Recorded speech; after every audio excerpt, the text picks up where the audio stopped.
So we're at the Laser Tag Museum office. Can you tell me your name and a little bit of what you do?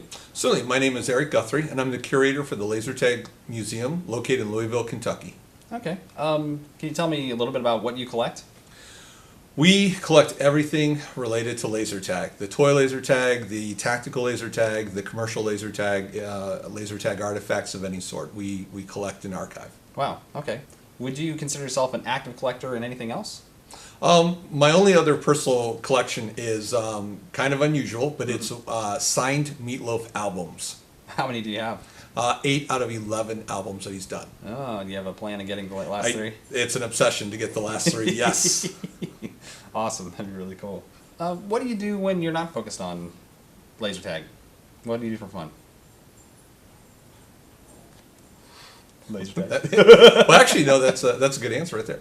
So when I'm not involved in laser tag, I'm actually actively involved in a husky rescues group. I try to help foster and rescue huskies that may be abused or endangered. Oh, how many huskies do you have? At the moment, I have 2, and I plan to get a few more. But just kind of move them through and make sure they find forever homes. Okay. So what do your family and friends think about your collection? You know, it's been an endeavor to gather the items that I have, and it has really created a certain amount of respect in the industry that I'm in. People recognize that what I'm trying to do is archive and preserve the elements of our industry, and believe it or not, a lot of people come together and help me with this objective. So this is a Laser Blast Classic Blast version 3 pack and phaser. The museum originally only had the fabric and the plastics. We did not have the electronics or have it wired up to blink. Laser Blast actually had a sales rep stop by here one time while they were passing through to visit the museum, and when the sales rep saw the vest without the electronics, he asked if they could take the pack back to Michigan to their office in Ann Arbor, and Laser Blast actually put in all the electronics and wired it up so that it would blink and glow and send it back to the Laser Tag Museum. It's a great story on industry collaboration, on how various manufacturers are working together to make the museum a representative of the industry. That's cool. So would you say the importance of your collection is just basically documenting the history of everything laser tag? Yeah, people don't realize laser tag has just recently celebrated its 30th anniversary, and there's been a lot of laser tag companies come and go, a lot of different laser tag toys that have been on the market. Laser tag has popped into the mainstream vocabulary and popular culture, and so really I'm trying to save and preserve a lot of the aspects that made the industry what it is today. Laser tag is such a really cool industry to be in. How did you even get into that? Before I was in laser tag, I was director of corporate development for a pizza chain in Northwest Ohio. Okay. I was taking the payroll around to our stores, and I went into a store on a Friday around 6 o'clock, and I remember this 16-year-old kid who was a pie maker, and he said to me, "Hey Eric, have you done laser tag?" And I'm like, "Laser what?" And he's like, "Laser tag." And I'm like, "No, what is it?" And he says, "Oh, yeah, you got to go try it out." So he got off work, and so we went and visited a place called Qzar in Toledo. And I walked in, and the place was packed. It was about 7:30 on a Friday night. The manager, assistant manager on the front counter, they had inflatable air guitars. ZZ Top was playing on the loudspeakers. They were doing the motion of ZZ Top with the guitars. And I remember walking up, and I said, "Oh, I'd like to buy a game of laser tag." And they told me there was a 3-hour wait. 3 hours. 3 hours, and they wanted $7, and this is back in 1993.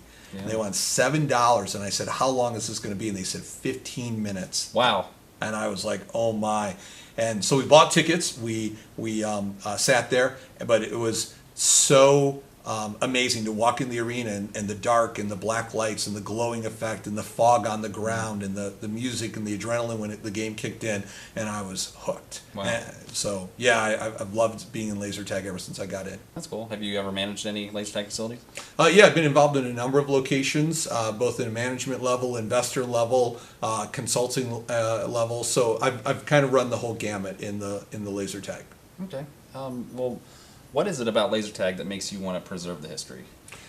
At the end of the day, in our industry, we don't have a tangible product. If you go out to the store and you buy something, you have something to show for it. But in laser tag, it's all about the experience and the bonding.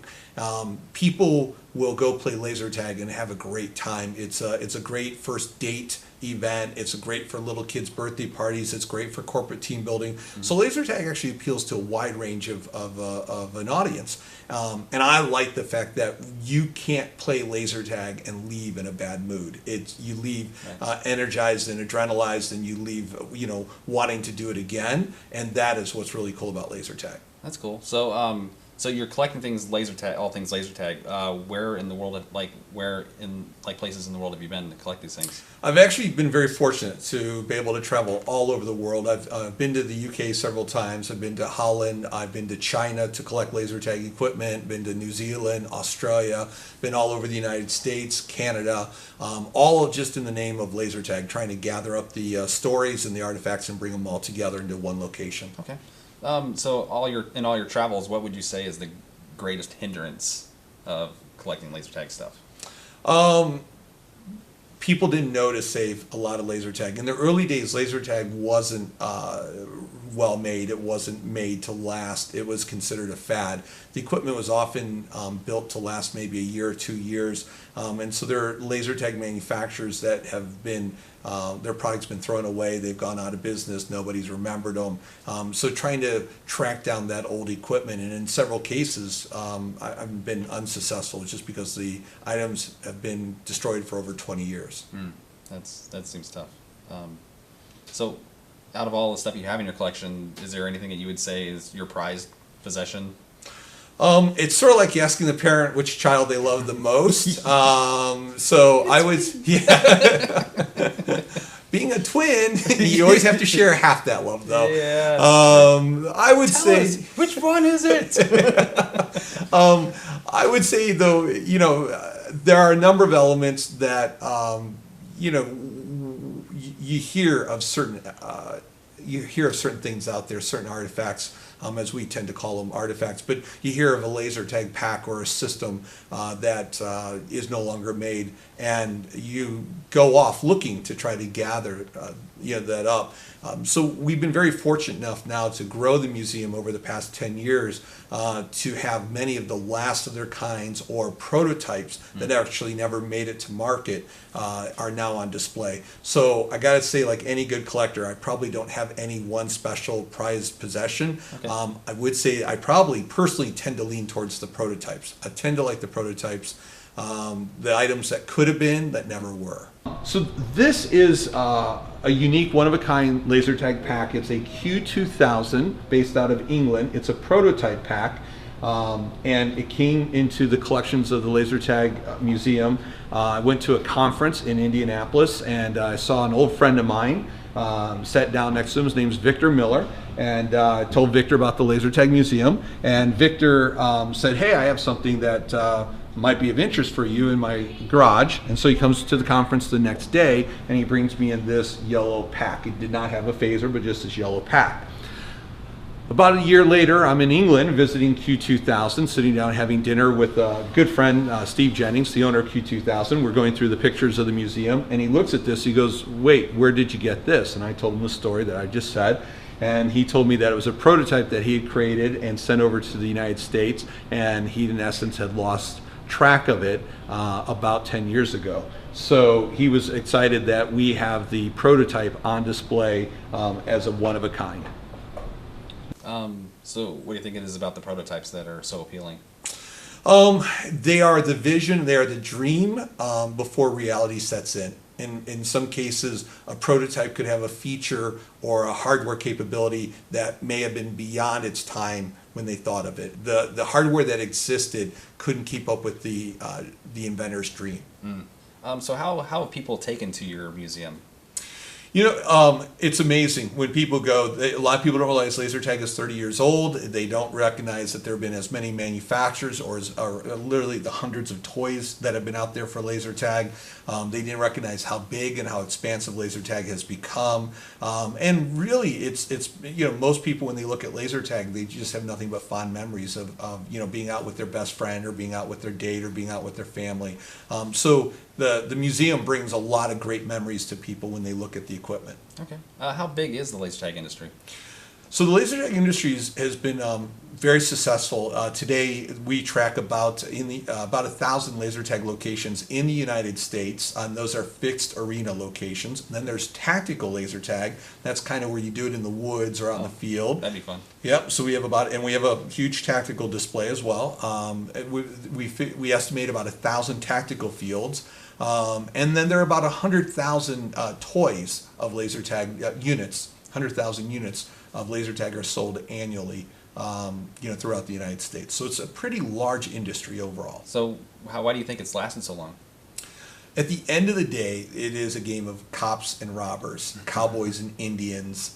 It is a game of duck, duck, goose in a way. There's always kids playing tag, you're it. And now you take high-tech electronics that speak to you, that glow, that vibrate, and you put them in an otherworldly environment. And it's just something that people respond to very well all across the world. Yeah, that's pretty exciting. I have a question. So why do you think that people collect in general? It's hard to speak for other people and their OCDs. I can only speak about mine. The nature of collecting, I think, is it's a sense of achievement. It's a sense of purpose. It is a way to preserve. So it's in a lot of ways it's taking the past and the future and bringing it together. Because you look at what was as you collect, you are looking at what you need to get to complete the collection, and you're doing it in the here and the now. And I think of like coin collectings or stamps. You kind of look at the history of the coins and the stamps. Comic books. I was a big comic book collector. Yeah. I remember owning various comic books. Now I'm kind of kicking myself for not having those comic books anymore. But you look at what comic books represent, and then you want to fill in the missing pieces, the gaps. And so I think ultimately it provides a sense of accomplishment while remembering really good times in your past or the past of a country if it's stamps or coins. Well, it seems like you've accomplished a lot with the Laser Tag Museum. It looks fascinating for some of the things you have in there. What advice would you give to someone who wanted to collect to preserve history? Start as soon as you can. Start at the earliest stage possible. Start with what you can afford. Start with what you can achieve. I wish I would have started this earlier. I'd been in the industry for a few years. I had the opportunity and didn't realize it. And if I would have taken the opportunities, then I could have preserved some pieces of our industry's history. I know in my past collections that I've collected, I wish that I would have started the collections earlier than I had. So if you think you have a passion for it, jump on it. Okay. Regarding your passion, does your collection define you? No, because it keeps expanding. There are things that are brought to my attention that I didn't know existed. So I can't be defined by the collection because there are so many cool things in it. And there are so many things I don't know exist that people will I really get unsolicited emails. People will just contact me and say, we have this, did you know this existed, whatever the items may be. Right. So the collection doesn't define me. It does provide me with a sense of identity. It does provide me with a sense of pride. Okay. I enjoy what I do, but I'm always fascinated by the great unknown and the fact there are other things out there I don't know to go collect to add to the museum. Will you ever stop collecting? Never. No. No, I think people need to collect. I think it's in their very nature to collect. But I won't stop collecting. Again, I found so many subsets of laser tag I didn't know existed because of my involvement in the museum.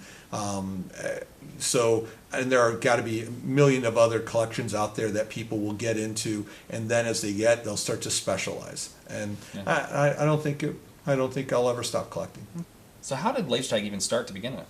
So in 1984, a man named George Carter III out of Dallas, Texas, opened the very first laser tag business known as Photon, the sport of the next century. So the very first laser tag system that we've ever been able to track pretty well accepted is Photon. Photon opened on March 28, 1984 in Dallas, Texas.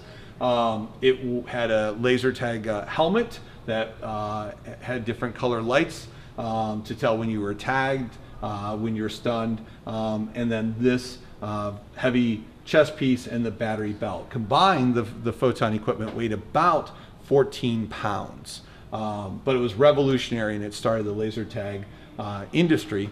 And it just celebrated its 30th anniversary in Laurel, Maryland. There was a big 30th anniversary party for Photon. So this is it. This is what started the laser tag industry, and that's why it gets the most display case of any laser tag system, and why it's the very beginning of all the displays is for Photon. And the man who invented Photon is this gentleman here, George Carter. This is a membership card from Japan that he's donated to Laser Tag Museum. George Carter, the inventor of Photon, has actually donated a number of things to the museum. But this is what started it all. And Photon was a two-team laser tag system built in this otherworldly environment. The arenas were about 8,000 to 10,000 square feet. Okay. And George had gotten the idea of laser tag by watching Star Wars, where Han Solo and Luke and Leia are getting across the Death Star trying to get back to the Millennium Falcon. Wow. And they're fighting it out with the stormtroopers with the big famous laser battle scene. And that inspiration gave George the idea to develop laser tag, and it took him about 6 to 8 years for the technology to catch up with his vision, and he finally opened Photon, and it really grew from there. Wow, so Star Wars is like, there was no Star Wars, there's maybe no laser tag. Exactly. That's pretty... So the real question is, does George Lucas know he's the father of the laser tag industry? Laser tag, I am your father. That's hilarious. Would you ever consider selling any part of your collection? Never. Yeah. Never, and people have given to me many priceless items in the industry, last of their kinds, prototypes, rare artifacts, have just been donated to the museum. So I could never sell those just because of the very nature of the donation. But yeah, there's nothing in the museum that I would sell. Okay, well, none of us are going to live forever. What's going to happen to the laser tag museum and all the stuff in it should the inevitable happen? Well, the inevitable will happen, and we're already planning for that. So we are in the process of setting up a nonprofit trust organization to maintain and oversee the collection moving forward, because the Laser Tag Museum is larger than just the museum. We also have National Laser Tag Day, and we now also have a laser tag convention. So it has grown from just a few bits and pieces into a collection, into a museum, into a convention now. Okay. So our documentary is about collections. How did your collection grow into a museum? There's a comedian in the 70s that most people won't remember anymore by the name of George Carlin, and he had a comedy routine about stuff. Mm-hmm. And I started out with just a few laser tag t-shirts and a laser tag hat and laser tag bumper stickers and occasionally I would get a broken laser tag pack. And so my laser tag stuff grew into a larger amount of stuff, and then I got even more stuff. And soon I had a room full of laser tag related artifacts. And then I have an opportunity to put them all on display at a laser tag facility in Louisville, Kentucky. So we had cabinets created, and we put these laser tag packs up on display, and we called it liberally use the word museum. Okay. And now today we have over 70 feet of custom built display cases where you literally walk through the history of laser tag. So this is a system known as IQ. IQ was a revolutionary product being developed by QZAR in Dallas, Texas. Rumor had it that these packs had been destroyed and disassembled and did not exist. There were only 18 manufactured. They were used at the 1996 Olympic Village for the Olympic players, which is why we have a QZAR Atlanta shirt on underneath it. These packs weren't known to exist, and I was recently in California visiting Sean Evans and Trish Pereira at QZAR in Dublin. I went out looking for a different QZAR product, and they told me I couldn't get that QZAR product I was looking for, but in turn they gave me a green one and a red IQ pack. So we have the green one on display. It is one of only 18 known to exist. They were only 18 manufactured for the Olympics, and that was it. Sean and Trish have the other 16. Wow. So how many maybe manufacturers do you think there are of laser tag equipment? We have over 60 laser tag packs on display, and we have about 14, 15 tactical laser tag, and we rotate out a large number of the toys. The number of toys is definitely in the hundreds, and so we rotate out a number of the toy laser tags as well. So yeah, it's pretty expansive. Oh, wow. Is there any plans to expand the museum? There is definitely plans. We now have a number of large artifacts that are too big for the current display. We are in talks with a couple other laser tag facilities around the nation that want to host elements of the laser tag museum. Like any good museum, roughly about 10 to 20% of the total artifacts are on display in a real museum. We are not that fortunate yet. We're about 50-50. About 50% of everything that we own is on display, and then we rotate out displays for educational purposes. So not everything we have is on display, and we like to put it on display elsewhere in the country. Okay. Those who would inherit the museum, do you think they would appreciate it as much as you? No. Because they didn't go out and collect the items. They didn't travel to New Zealand. They didn't get on a plane and fly to Holland. They didn't travel across country to get them. But what they will appreciate is the items that they collect and the items that are given to them. So they'll have their own stories, and they'll have their own special artifacts, their own special items that'll mean something to them, like certain things in the museum have significant meaning to me. Wow. Okay. If you weren't in the laser tag industry, what would you be doing? Pizza. Pizza, no question. I love the pizza industry. I enjoyed it before I came into the laser tag. I enjoy the pizza industry. Yeah, believe it or not, For other reasons. when I found out there was a pizza convention, I was really excited about that as well. And now it's it's around the same time as the laser tag convention, so that works out really well. But yeah, I really enjoyed the pizza industry a lot. Awesome. So the last question I have for you is, what matters most in your life? Living. Just enjoying life, getting out, doing things, experiencing life, just taking walks. I mean, that whole slow down and smell the roses, that's great for a few moments, but then speed up, because there's a lot to life to go out and see and do. I've been fortunate in the laser tag industry that I've been able to go to places most people never ever get to see. But just living, I'm in a good spot in my life, comfortable, I'm respected.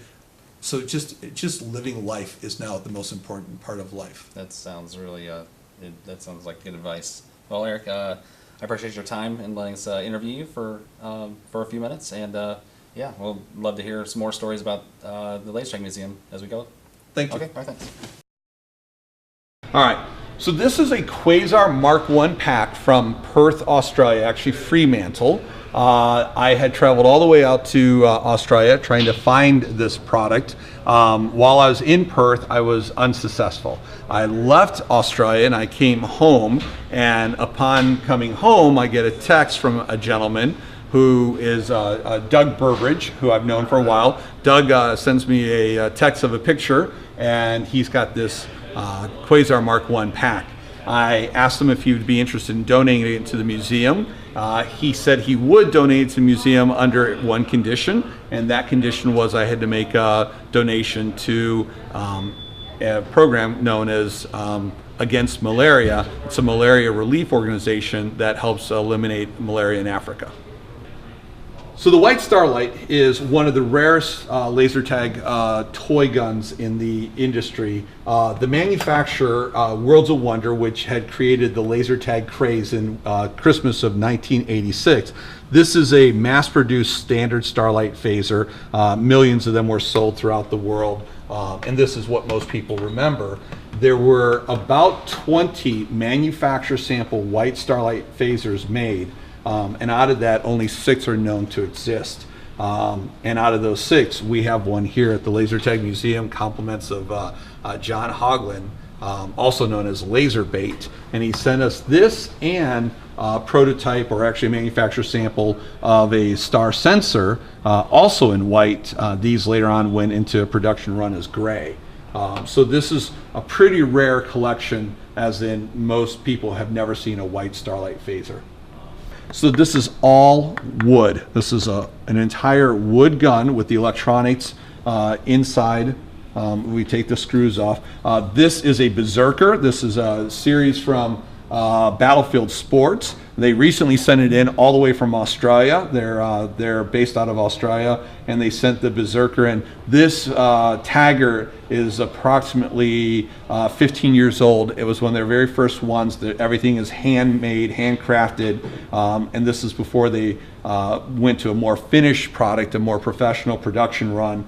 This was really proof of concept materials. Nicole and Peter Lander were kind enough to ship this to the Laser Tag Museum so we could have it on display here in Louisville, Kentucky. So while that Laser Quest logo, while not a laser tag pack, is actually the very first logo created by a public relations firm, and it was given to me by a gentleman named Frank Stace while I visited his house in New Zealand. He was going through his file cabinets. Frank was involved with the guys who originally created Laser Quest. He happened to have a lot of this old Laser Quest materials, and so he handed me the logo. So even Laser Quest corporate doesn't have their very first logo that they ever used. So that's on display here. This Laser Quest vest is about 20 years old, and so that's on display. It was given to me by a Laser Quest operator in the UK. So now that's on display here as well. So this pack is very unique in the fact that it's actually a current production pack. We generally in the museum, we don't have anything of current production on display. Our goal is to archive the older product. But this pack was actually worn by Michael J. Fox in an episode of the Michael J. Fox show. It was actually filmed in November of 2013, and we have a picture of Michael signing this pack. So this will say Michael J. Fox at the top, and then Christopher Lloyd signed it. We also have another pack in reserve where Christopher Lloyd signed the top and Michael J. Fox signed the bottom. We actually had them sign the very packs that they were wearing, and we have the Sharpie of which they are signing, and you can see it in the photo. So this pack itself sells for about $2,000, but then you add in the autograph value. So this is what actually, this is one of my favorite packs in the collection. It's a Laser Force Gen 2. It may be the only one surviving, but what's really cool about this pack is the coloration, where they've done the red into the fluorescent yellow, and up here in the helmet as well. Most laser tag is solid red or a solid green or a solid black, and this was one of the few laser tag systems that ever went to the additional expense to create the multicolor into the pack. It's absolutely one of the most beautiful laser tag packs that ever exist.